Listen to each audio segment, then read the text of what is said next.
Bismillahirrahmanirrahim. Assalamualaikum warahmatullahi wabarakatuh. Rekan-rekan sekalian, mari sama-sama kita bicara sedikit-sedikit tentang ilmu waris, ya. Karena kita ini wajib mengetahui ilmu waris, ya. Ya fardu kifayah lah. Kalau sudah ada yang tahu, kita bisa nggak tahu, tapi harus ada di antara keluarga besar kita atau masyarakat kita yang ngerti ilmu waris. Biar apa?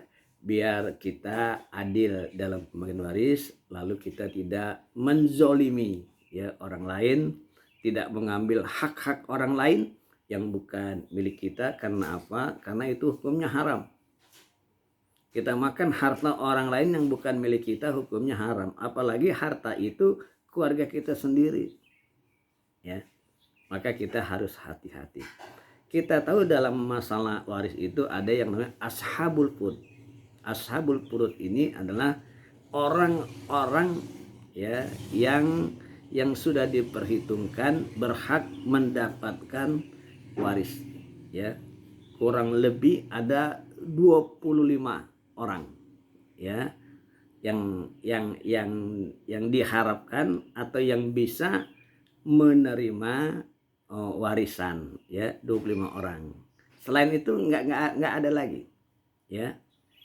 Misalkan anak angkat nggak ada, yang namanya mantu nggak ada, ya.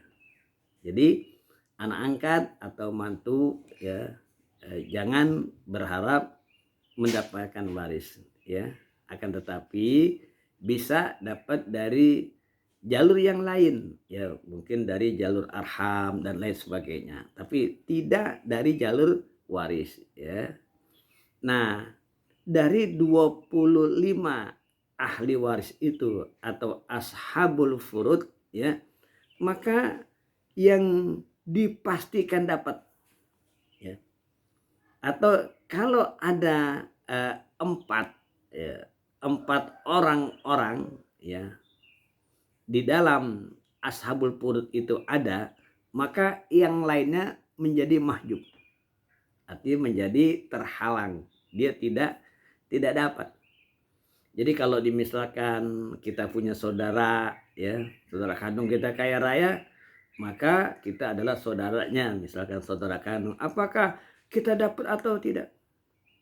Atau mungkin juga kita saudara sebapak, atau mungkin kita saudara seibu, ya, atau mungkin kita pamannya, atau kita mungkin ponakannya, ya. Nah, yang almarhum itu kaya raya, kira-kira kita dapat apa enggak?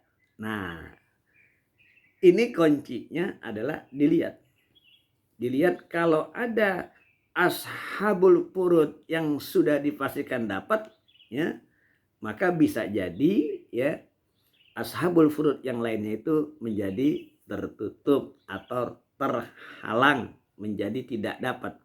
Siapa saja, ya? Yang pertama, kalau ada anak laki-laki, ya. Ada anak laki-laki, lalu ada anak laki-lakinya nggak ada nih, misalkan dia punya cucu laki-laki, ada anak laki-laki, ada cucu laki-laki, lalu ada bapaknya, ya, orang tua bapak almarhum masih ada, gitu. Lalu kalau orang tua almarhum itu nggak ada, misalkan sudah meninggal, berarti ada kakeknya. Jadi semuanya laki-laki, anak laki-laki, kemudian cucu laki-laki,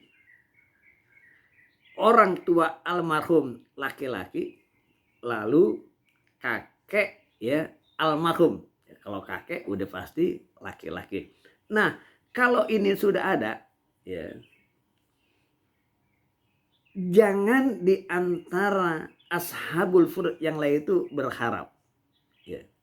Siapakah dia, ya, misalkan saudara kandung, udah nggak bisa, mahjub, tertutup, terhalang oleh ashabul furud yang sangat dekat, yaitu anak atau cucu laki-laki atau bapak atau kakek. Ya, jadi nggak berharap. Jadi yang namanya hawasi, ya, hawasi itu adalah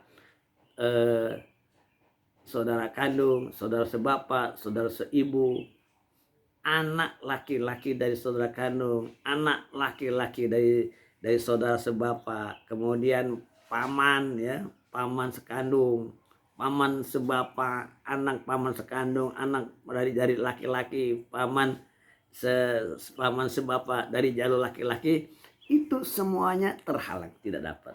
Jadi lihatnya seperti itu saja. Kalau dimisalkan kita bagian daripada ashabul furud, kita lihat apakah almarhum itu atau almarhumah dia punya anak laki-laki, dia punya cucu laki-laki, dia punya bapak, dia punya kakek, maka yang lainnya tidak dapat kecuali tentunya pasangan, ya, suami istri itu saling mewariskan. Demikian, ya, uraian yang singkat ini insya Allah memberikan sedikit pencerahan. Assalamualaikum warahmatullahi wabarakatuh.